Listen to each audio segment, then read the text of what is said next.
My new book, Pillars for Life, A Guide to Spiritual Ethics and Practice, is now out and available for you to read and purchase. You can check out our website, willowhealing.org, to find a link, or you can find it on Amazon. We look forward to getting your feedback, and if you love it, please leave a review and share with your friends. Now it's time for the show. Welcome to Willow Healing Matters, the podcast. We are so excited to have you joining us on this journey where we explore different ways to empower your soul, whether it's healing in your kitchen or all the way up in the corporate world. Come with us as we look into different ways to heal your mind, body, and soul.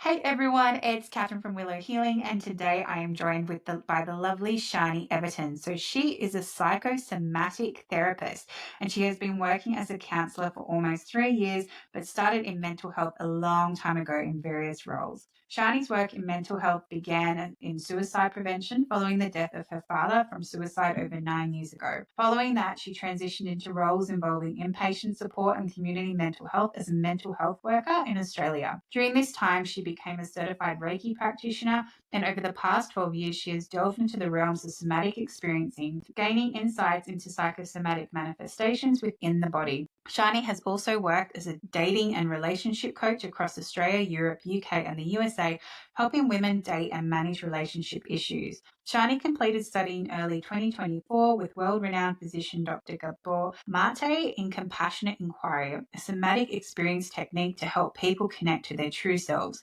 She has also undertaken training in internal family systems therapy, EMDR therapy, neurofeedback therapy, and spinal energetics. Sharnie believes that all of the experience in different facets of mental health have given her a greater understanding of relationships and helped her to become a more empathetic and compassionate psychosomatic therapist who recognizes people where they are on their journey of understanding their own emotions and trauma. Sharnie's diverse experiences across different facets of mental health give her deep insight into relationships and trauma, having shaped her into an empathetic and compassionate therapist.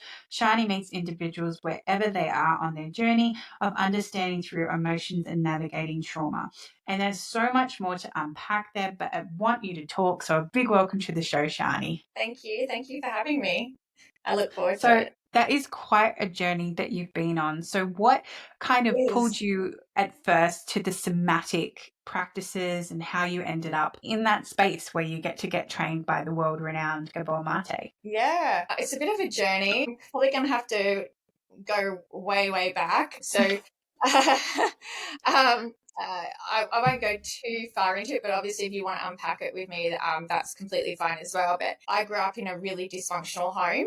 I had a lot of childhood trauma. If anyone is familiar with the ACEs, which are the adverse childhood events, there's 10. I had 9 out of the 10 ACEs, so I had a lot. And so obviously through that, home was so dysfunctional that I ended up in a relationship at around 16, 17, got married at 20. You know, I look back now and I kind of think like I was really just trying to, one, have someone to love me and to have some stability in my life as well. So I got married at 20, I divorced at 24. And then when I left my ex-husband, I kind of went into drugs and, sort of just partying and having a really great time. I'm probably trying to figure myself out, but found dating and relationships really difficult. And when I was 27, I attempted to take my own life. And so after that, I ended up, seeing psychologists and counselors and,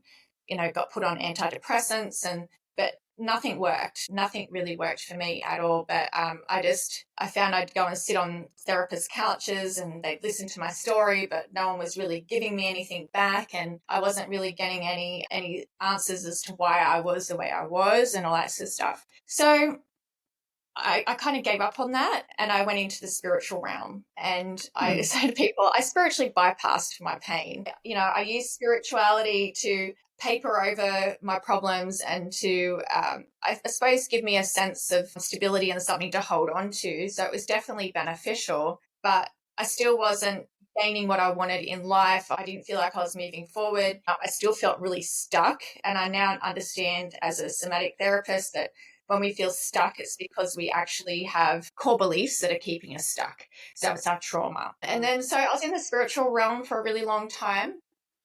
And then my father died by suicide at 16, and I had been estranged from my family for many years. And so I kind of came back into the family when that happened. And not long after my dad passed away, I became a carer for my mother, who got diagnosed with terminal cancer. And my most painful aspect was my relationship with my mother. And I desperately wanted her to love me. I desperately wanted her to be able to connect with me, but she just wasn't capable of doing that. And when she died, there was a sense of relief, but there was also this sense of grief, and I didn't know what to do with that. And I went to a Kundalini yoga class, and it was Healing the Heart was the name of the class of the day. And I went and I was doing the Kundalini movements, and I just had all this rage come up inside of me. And I'd never been to this Kundalini class before. And at the end of the class, I just felt like it was divine intervention. But she said to me, "You know, I'm a therapist too." I thought, that's a sign. And so I went home and thought about it. I was very skeptical of psychologists and counsellors because I haven't had good interactions with them in the past. But I thought about it, and I went, look, I'll give it one go. And I went very skeptically. I was like, this is going to be a load of crap. I'm not going to get anything out of it. And I sat in front of her, and it was somatic work. And so she took me into my body, and all this grief and rage was there. And I cried for the whole 60 minutes of the session. And at the end of it, she said to me, "Well, you're not grieving your mother. You're grieving the love that you never got from her." And that hit me like a ton of bricks. Like, I was like, whoa, yeah, you're right. Like, it's the love that I never got from my mother. And so from there, I just worked with her week after week. I went back every week. I looked forward to the sessions because I knew something was shifting, even though I felt like I was going insane. I thought, this woman probably thinks I'm insane, because I would just cry and cry and cry. But, I also was feeling so much lighter. And in that, I started to find my true, authentic self. And so I worked with her for a couple of years. And then I ended up in a relationship, as you do. And that relationship didn't work out, and I went, I've still got the same problems. Even though I've been working on myself, I still have the same problems in relationships. So from there, I made the decision to go to Peru and do ayahuasca, and had some really profound insights there.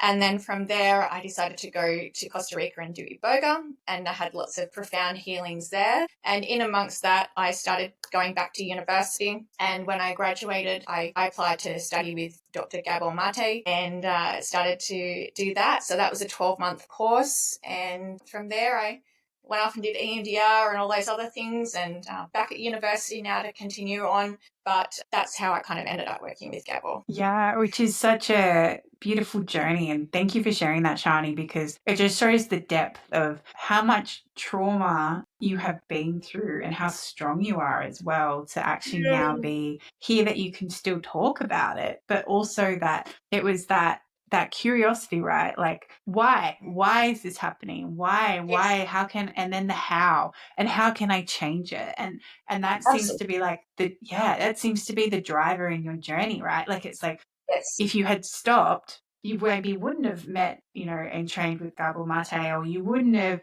gone down and done MDR. And it's always that, for me, I just kept hearing when you were talking, like, that self-mastery, right? And then now you get to share that and all your journey and all the wisdom you've learned with other people. Yeah, I think it was always there was always this inner drive within me, and this curiosity. I think, like, there was always this drive that I don't want to stay stuck. Like, I want certain things in my life. I want my life to look a certain way. I don't want to stay in dysfunctional family patterns. I don't want to, I want more for myself. I want a better life for myself. And I always say to my clients, because a lot of people like, I want a relationship, I want to be loved, right? And I get that. I totally get that. And I always say to my clients, when I started out, I wanted to be loved too.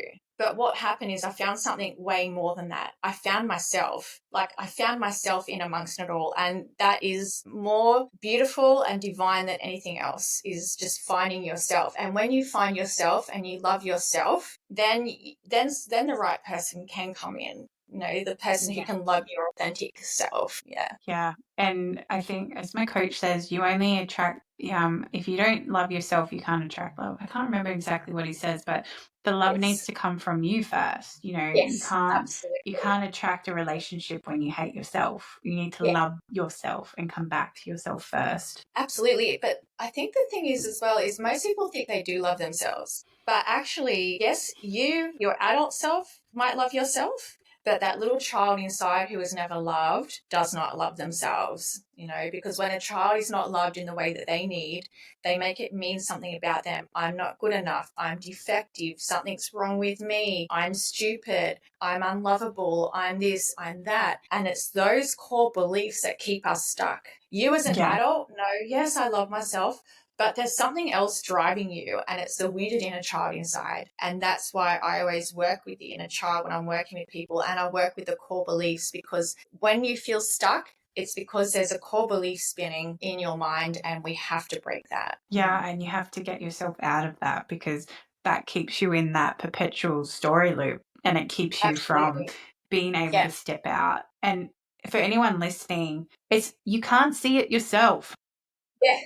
And it's not a bad thing. It doesn't mean you're broken or anything. It's just, my coach to me the other week said, a mirror can't see herself. You cannot see yourself. Sometimes that's why it's good to have support and be able to reach out so someone can go, Absolutely. hey, you're doing this, this is what's happening. Absolutely. I call belief systems doom loop vortexes, because it's like you're just kind of like in a whirlpool, right? And you can't get out of it. And yeah, they're completely unconscious to most of us. I had some core beliefs that were very conscious to me at the time, but there were a lot that were completely unconscious as well. And yeah, you do really need someone to take you into the somatic experience and feeling into it and feeling where it is. And as you're in your body and actually in the sensations and feeling, it's actually quite easy to connect into the core beliefs as well. And also finding a therapist who actually works with core beliefs, because core beliefs are not something that you get taught about at university. They're not things that you actually, like, therapists actually learn about. You learn about them in EMDR training. I learned about them also with Gabor as well. They were something that we're focused on there. And also internal family systems do focus on core beliefs to some extent as well. But for me, as my practice has developed, I focus more and more on core beliefs, because those core beliefs actually, I'll explain it from a neurological perspective for people who it might be a little bit too much, I'm not sure, but basically how I explain core beliefs is when we're traumatized, when something happens to us and we're traumatized, as a small child, we just don't have the cognitive awareness to go, well, mum's really stressed, dad's working 2 jobs, like mum's really depressed, like we just can't see that. Like, so if we go to mum for affection or dad for affection, um, and we they're like, oh, get away, I don't really have time for you right now, like it's like there must be something wrong with me, right? Like, and so that's a trauma. So then what happens is, for whatever reason, we don't know why, the brain can't process it. So what happens is, from a neurological perspective, the neurons just keep spiraling, they keep circling in the brain, and they don't fire off. And so what happens is, that's a stuck feeling. When you feel stuck, it's a neuron it's a trauma, a belief system that just keeps spiraling. So when we're healing, we're breaking those and we're allowing the neuron to fire off. And I love when I'm working with people in EMDR, because they'll start off like, I'm not good enough. But as they go along, you can see their cognitive awareness changed. I was just a small child. Actually, I wasn't protected. Actually, I should have been given love in this time, instead of being ignored. And so that's the neuron starting to create a new neurological pathway. 2 things came up for me when you were explaining that. So the first thing was that scene, if anyone's watched Inside Out, the first one, when Riley runs away because all her core beliefs have crumbled. And exactly what you said, she couldn't understand everything that was happening to her on that bigger level. So then she went into that trauma and everything kind of fell apart, and it was actually really good how they kind of just like explained that, yeah. So they had, these core beliefs, which were like things that helped make her who she was. And then because, mum and they moved and then she had to make new friends. And like all these things were happening. Those core beliefs Yeah. were just getting stuck and crumbling because they weren't able to have the energy to keep going to them to allow that flow to keep happening in the body. Yeah, exactly. And I always say to clients, they will keep us stuck until we work with them and heal them. But the other thing is people have to want to face into it too, right? Like I do get a lot of clients who come to me, and because they've gone and seen talk therapists before, they've seen the talk therapy is what we call a CBT in psychology and counseling land. But CBT is really just having you listen, like having the therapist listen, and then sort of giving them strategies. Well, maybe you could have a warm bath, or maybe you can go for a walk, or there's nothing really going deeper into what's causing the pain and suffering, right? But when people come to me and I'm taking them into the body, it can be really overwhelming. And it's always a sign to me, right? No one helped this person learn how to regulate emotions. But for a lot of people, it can be quite overwhelming. And a lot of people will say, look, I know you're hitting the nail on the head, but I'm just not ready right now. And that's completely fine. But when you're going to a somatic therapist, and it is going to be very different, it's going to be much more intense, but we really do have to feel it to heal it. Like that is my mantra as well. We have to feel it to heal it. We have to come into the body. And the more we do that, we're actually training our brain. I can have this emotion and nothing bad's going to happen to me. But it's just that when you had those emotions as a child, there was no one there to co-regulate with you. Exactly. The other thing I wanted to ask as well before I forget is, can you explain what EMDR is to people? I know what it is, but not everyone listening will know what it is. Sure. Yeah. Sorry, all these like lingos and stuff. So EMDR is eye movement desensitization reprocessing. So basically what it is people who come to me, I don't jump straight into EMDR because it pushes people out of their window of tolerance, which the window of tolerance is like, whoa, this is a lot. I can't deal with it right now. Like there's a lot of feelings coming up. But basically when we do the bilateral stimulation, the eye movements, for whatever reason, we don't really know how it works.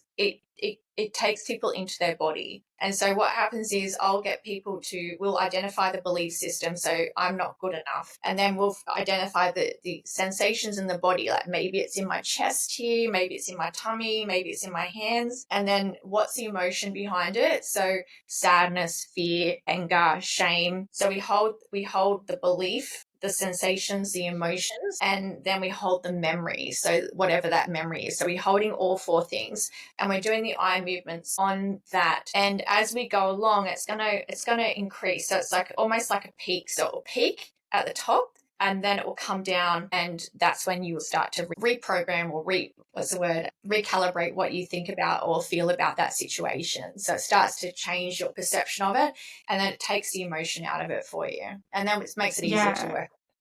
And it almost taps into that neuroplasticity of the brain, right? So it's almost like freeing up those pathways so that it can allow the new patterns to come in and let go of the old ones, like you were saying before, the neurons getting stuck. Absolutely. And some beliefs in that are really sticky. Like I've had some sticky ones where it's taken quite a few sessions to actually resolve it. And then other ones, you might just have to do it once and it's a one and done thing.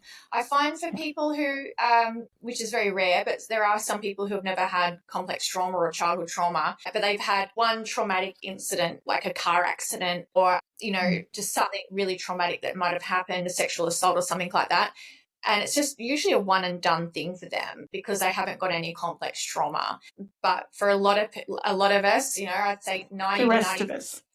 yeah, the most of us, we've had childhood trauma, and that's why we do get PTSD. I mean, the data is very clear on that. We don't get PTSD unless we've had childhood trauma. Yeah, haven't had that co-regulation. Yeah, definitely. And it's such a big thing people don't realize. And even if people say, like, if anyone's listening and they're like, oh, but I can't remember my childhood, that is a sign of trauma in itself, because it means that your brain is actually subconsciously blocking you from remembering it because something did happen and it couldn't cope with it. So that can be a flag in itself. Yeah. And another red flag is when someone says, I had an amazing childhood. I had the most amazing childhood. Gabor says he calls it the Happy Childhood Challenge because and a lot of people say this to me, they'll come in and go, oh, I never had childhood trauma. And I go, okay, well, did anyone drink in your family? Oh, yeah, mum drank all the time. She's a bit of an alcoholic. Okay, was there any domestic violence? Oh, yeah, every now and then dad would hit mum but it was only every now and then but the thing is it was our normal, right? It was our baseline, right? I never thought I had childhood trauma either until later on in my life I actually realized how bad it was. But most of us will think we didn't have trauma, but as we unpack it, but from a lot of people, it's like what we call small T trauma, like it's just relational trauma, like nothing catastrophic or bad happened, but we just didn't get our emotional needs met. Yeah. Yeah.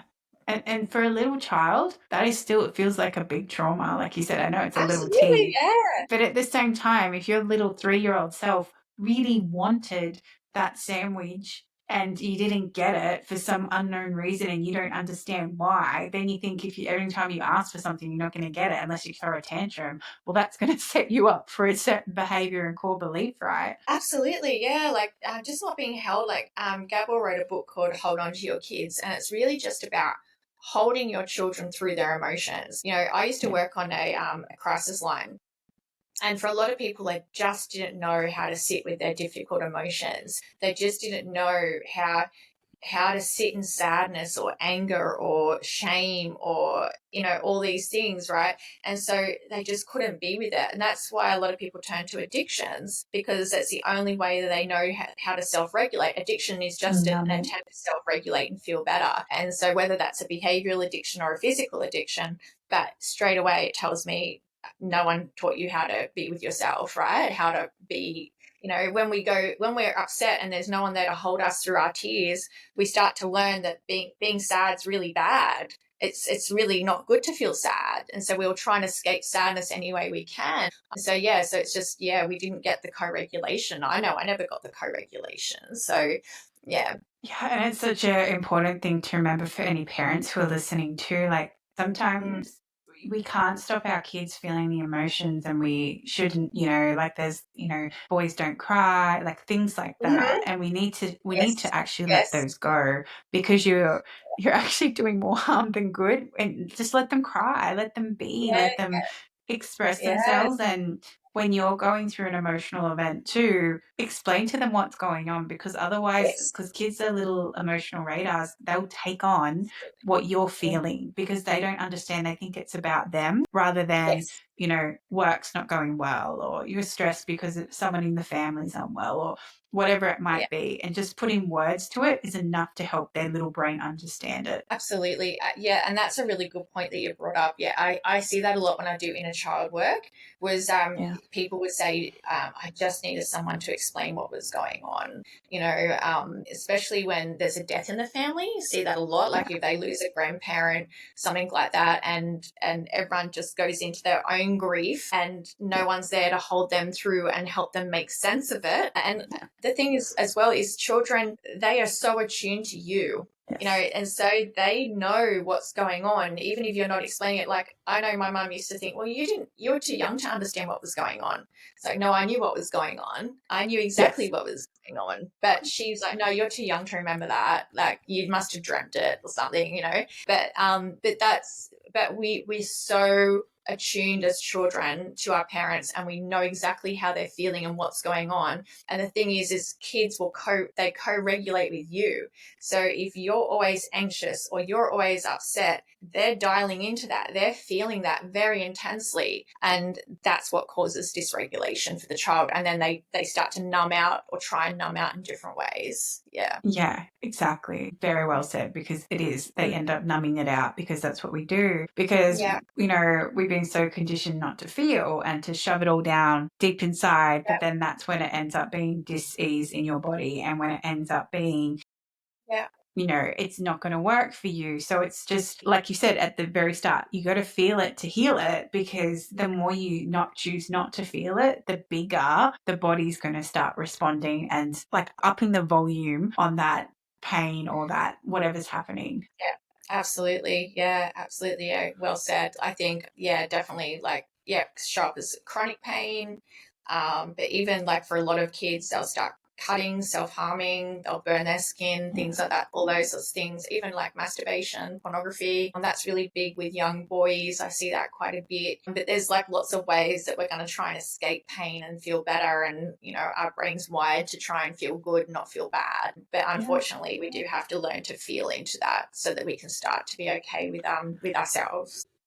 Exactly. And, from having a session with you, I can actually talk about this with you. Yes. So I had this question too when I first connected with you, and I asked you, what is spinal energetics? So did you want to explain a little bit to people what that is? I know you encompass everything that you do, but I'd never heard of that term before until I met you. Okay, yeah, sure. Well, I'll tell you how I found spinal energetics. So I had a very big psychedelic healing experience, and in that journey I had a ego death, and what I learned in that is even with all the work that I had done on myself, my heart was still closed off. No one could get in. And I did not think that at all, but I realized how true that was, and that I just didn't trust people. And so I said to my really good girlfriend, who will be listening to this, so hi Kyra, she said, well, how about you try spinal energetics? I just found this and it's been so great. And I'm like, yeah, well, I need something to open my heart up. Like, I'll give anything a go,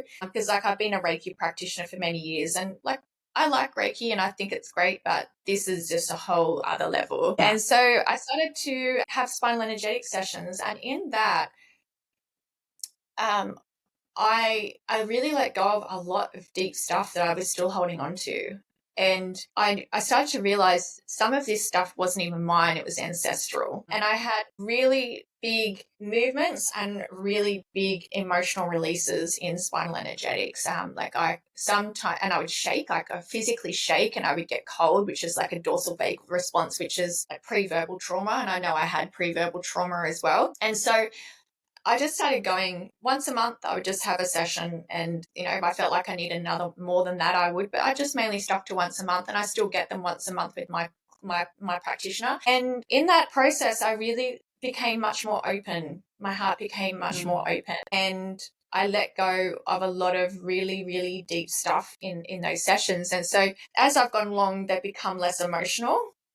And I'm starting to notice now that my movement isn't as big. It's starting to get a bit smaller, which is great. So usually we come into spinal energetics level 1, a lot of people don't have a lot of movement, but as they go along, their movements start to get bigger, and as they move their body starts to release the emotion, and they have the big emotional releases and the big movements. And then that's level 2, and then we go into level 3, which is going back to being still and not a lot of emotion or a lot of movement, and that's because we've let a lot of the trauma go. So spinal energetics is it's a trauma releasing tool, but it's also just a general wellness tool. But what it is it's a mixture of so the person who invented it was a chiropractor, and so she used a technique called spinal flow, but she incorporated the spinal flow element as well as the energy healing elements as well. So we work a lot with the chakra systems, and we work with the pelvis, the spine, and the minor spine in the neck. And along those areas of the body, there's access points. I will access it, and we access it with sound. So it would be like a... It is exactly like that. Anyone listening is exactly what it's like. Yeah. And every practitioner is going to have a different sound because it's your sound. But what happens is sound is energy as well. And when I do the sound, I'm doing an intention. I'm intentionally unlocking that. I'm intentionally pulling through the layers of the body. I'm releasing those layers. I'm opening your chakra. I'm fueling the energy through the body, like with a... Or it's like sometimes it's like a... If I like a... feel is anger, or something sticky that's stuck, and if I'm like all of that. If I have like a wave, like it's more sadness, so I'm really in tune with you as much as I possibly can be. But yeah, everything is an intention. And so the sound and the intention will help that person to unwind. So yeah, but yeah, how was your session? Because we haven't really spoken. Yes. No, we haven't. We've just been like passing ships in the night, haven't we? Yeah. So the biggest thing that stood out for me when Sharnie was working on me was I had this intense heat and start in my hip And I remember saying it to you. I'm like, my hip is so at the back. And I was like, it was so hot. And you're like, yeah, this is like all this self-worth stuff. And I'm like, because I spent so long last year working on all that stuff, I was like, yeah, I'm done with it. But you're not, because it's like layers, right? And Yeah. it was a lot of that release and a lot of shifting and a lot of, it felt lighter afterwards. It's almost like it just had to. And I remember you saying like, you need to move your hips. And I was like, okay. And then Yeah. it was almost like you had to give me that permission to do that. And then it was Yeah. just like, oh, it's just going to go now. Like, I'm just going to move and I'm just going to let it all out. And what was the other thing I was going to share with that? Yeah. But when you started doing the noises, I knew they were coming, but it was just like, what's happening? And you were the first person to explain to me, because I get really cold, like all the time, especially after healing sessions. And when you explained it to me exactly like you did before, that it's to do with pre-verbal things, and then I was like, well, yeah, I had a birth trauma. And then you're like, yep, makes sense. Like it Yes. all Yeah. just fits in. And your body holds everything. It's like, like in Frozen, there's always that line that Olaf said, like, water has memory, because our body's made up of water. So our body carries memories just as much. Yeah, absolutely. Yeah. And also the heat can also be like a sign that you've been in a bit of fight and flight trauma response as well. Like, so that more hypervigilant sort of state as well. I mean, I get the heat sometimes too, particularly like sometimes when my practitioners working in my heart area, because I know I hold grief in between my shoulder blades in the heart, right? Like most of us do, but it will start to like intensify, and sometimes I'll say to, oh, my heart, like my shoulder blades, like they're really sore. And so yeah, but as I move my arms, like I know if I move my arms, the tears will come, and then the tears come. But yeah, but the other thing is with spinal energetics, like a lot of people see the videos online, and if anyone wants to check it out, go to the Spinal Energetics Instagram page. You can have a look at what spinal energetics is all about. But those big movements, very few people have those big movements to start with. Like it's a gradual increase. And so you really have to stick with it. And a lot of people want the movement, but a lot of us are also disconnected from our body, right? And and that's a trauma response. And so a lot of people are kind of a bit like a rock, and that's fine. And it's just, but over time, the connection will start to happen. And the other thing is, I think if people are closed off and go, well, this is woo-woo, this is a load of crap, you're probably going to not experience anything happening for quite a while. I have a client like that who, when we started, because he's very data driven and very analytical to start with, he was like, I don't believe in this. So, and I knew that I could feel that from our first session. But then over time, he's actually now starting to feel stuff. Like he still doesn't really move, but his experience is very internal. He's like, I went off somewhere and I don't know where I went, but I went somewhere. Or he's like, oh, in my hip, or I was feeling a bit here. So people will start to feel over time, but you have to be, one, open to it, but two, you're probably not going to move straight away. The clients that I have who have been my long-term counselling clients who have come to spinal energetics have moved straight away because they're connected to their body, because we've been doing all that body work together. Yeah. But I love that client story, because clearly somewhere deep down he believed it would work, because he booked in with you in the first place and kept coming back, right? So clearly there was something happening at a deeper level, even though he's there going, I don't believe in this, but he's still showing up and he's still coming back, right? He's been a long-term counselling client of mine. So when I did Spinal, and I do it for all new clients as well. So every new client who books in and does a somatic session with me, I give them a free 20-minute spinal session at the end, just so they can see what it's about, because a lot of people haven't heard about it. They don't know what it's like. And so I did that for him, and he was closed off to it, but he kind of stuck with it, and he enjoys it now. Yeah. Where I got to him was, he's very data driven and very science driven. I said, well, do you believe in the quantum field and quantum physics? And he's like, yes. And well, then this is what this is. I'm working with the quantum field. I'm working in that quantum physics space. I know. It's nice when you can find the hook, and normally, spirit or the divine will go, hey, just mention this, in your intuition, and you're like, yeah, okay, thank you. Thank you for the bone. People think like I can't do it online, but the thing is, No, you is can. like, I did it online. You definitely can. Yes. Yeah. And most of my clients are like they're located all over America and the UK, and they're not here in Australia, most of them. So for me, I mainly work online. But the thing is, and I do online sessions with my therapist, and I've done in-person ones as well. But actually, my most transformative ones have been in my own home, and I think it's the safety of being in my own, the comfort of being in my own home that has, and like just maybe not being touched as much. I don't know, but I can only put it down to that.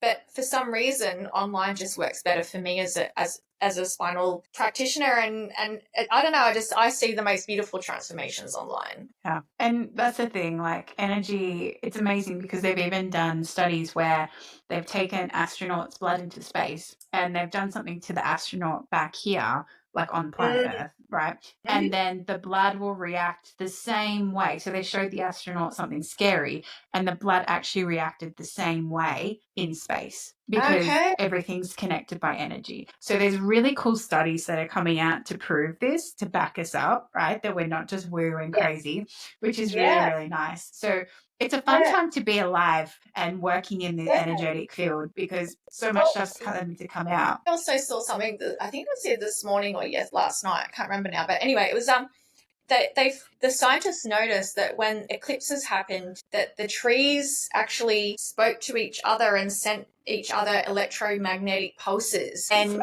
when eclipses happen, only on eclipses. So it's like, I believe in astrology. I use astrology even in my own counselling practice for people who are open to it as well. But it's like,